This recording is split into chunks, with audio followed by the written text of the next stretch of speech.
congratulations. You now have scored one of the biggest 3 goals in Canadian hockey history. You go up there with Henderson in '72, with Mario in '87. Has it sunk in what it feels like to be amongst that elite group?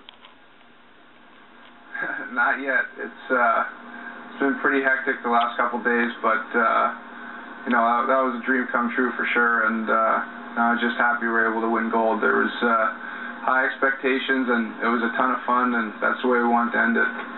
Steve Yzerman said before the game that the most important factor to determine gold would be maintaining composure.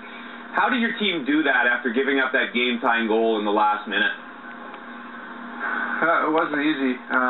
You know, when they score with 24 seconds left, there wasn't a lot of time to regroup, and you know, we weren't sure that we were going to have that intermission too. So I guess in a way that intermission ended up being a good thing, because for the first 5-10 minutes it was pretty quiet. You would have thought we lost in there, but as we got closer to going back out, we all realized we still had a great opportunity, and you know, guys started to talk up, and it was just it was a better atmosphere, and I had a better feeling going into overtime, and our overtime proved that you know, I thought we carried the play.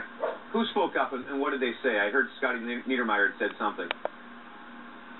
Yeah, Scotty said, you know, let's go. We've got a great opportunity still, and just said let's go after it. And you know, we've got a lot of guys who have been through different situations throughout their career, and we just had to look at it the right way and look at it as an opportunity. And I thought, you know, like I said, we did that. We went after it, and you know, we were able to get that goal. Were you nervous? Does Sidney Crosby get nervous in those situations? Yeah, usually I do, and for some reason, you know, I think if you talk to some of the guys, we weren't maybe as nervous as usual. We knew what we had to do, and like I said, we just wanted to go after it. We didn't want to have any regrets, and our overtime showed that. And I thought that, you know, we went in with the right mentality, and we were able to kind of turn the page on that third period pretty quickly. We saw the gloves and the helmet and the mouth guard and the stick go flying, and I understand you didn't get all of that back. Have you made any progress on finding your equipment? No, I mean, I'm sure there's people looking for it, but I got my mouth guard back of all things, so kind of weird how that works out. But you know, eventually we've been through this before with the jersey before and things, and eventually it turns up, and if it doesn't, then it doesn't. You know what? I got a gold medal, and you know, that's the most important thing. What do you think of the moves your general manager with the Penguins, Ray Shero, has made so far, getting Jordan Leopold and Alex Ponikarovsky? Oh, I think they're really good. You know, we've been really active the past few years at the deadline, and you know, those 2 guys are going to add depth to our team, and I think we're pretty happy with where we're at this point. But they're going to help us a lot, and we'll see what, you know, the rest of the day holds. But you know, those are 2 guys that add some depth to our team. Is Ponikarovsky going to be on your line? And give us your scouting report on him. I haven't even discussed it with anyone, but you know, from playing against him, he's just a big, strong guy. You know, he's got good hands around the net, and you know, he can play in basically any type of situation. So again, a good depth guy, but he's got some size, and you know, as the games get tighter, you're going to need that physical play and that size. So you know, he's going to help in that area.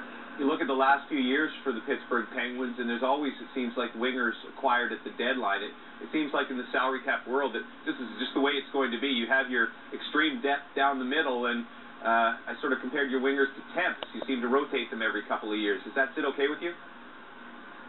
Yeah, I mean, that's the way you know, that's the way it's been, and you know, we've gotten used to that, and you know, like you said, you know, with the guys we have at center, that's the way it works out, and you know, we've had success that way, and you know, that's the way it's set up. So we're used to it, and we're really fortunate to have guys that can play different roles and guys that have really stepped up year after year. So we've got to make sure that we continue that trend.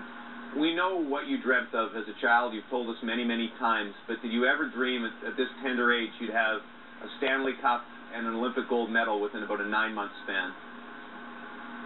Never. I mean, it's pretty amazing, but it's something I haven't probably let sink in yet. But I just feel lucky, to be honest. I feel really lucky. You know, I probably haven't worked harder or I probably worked just as hard as a lot of guys, and a lot of guys haven't got this opportunity. So I just feel lucky that I've had it. Are you exhausted? I mean, you sound tired after that celebration. So yeah, I am. It's been hectic, going all the way from Vancouver, playing last night, emotionally going through that 2 weeks. We played basically 4 Game 7s. That's what it felt like, leading up to that final. So yeah, it's been pretty draining emotionally and physically. But you know what? To be back here with the guys and getting back into the routine, and things will come back pretty quickly. But the past couple of days have been busy. I haven't unpacked yet or anything, so it's been pretty busy. Well, listen, go unpack and get some rest. We really appreciate you joining us today.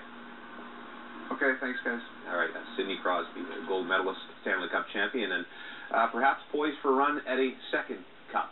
We continue here on Trade Center. Up next, we'll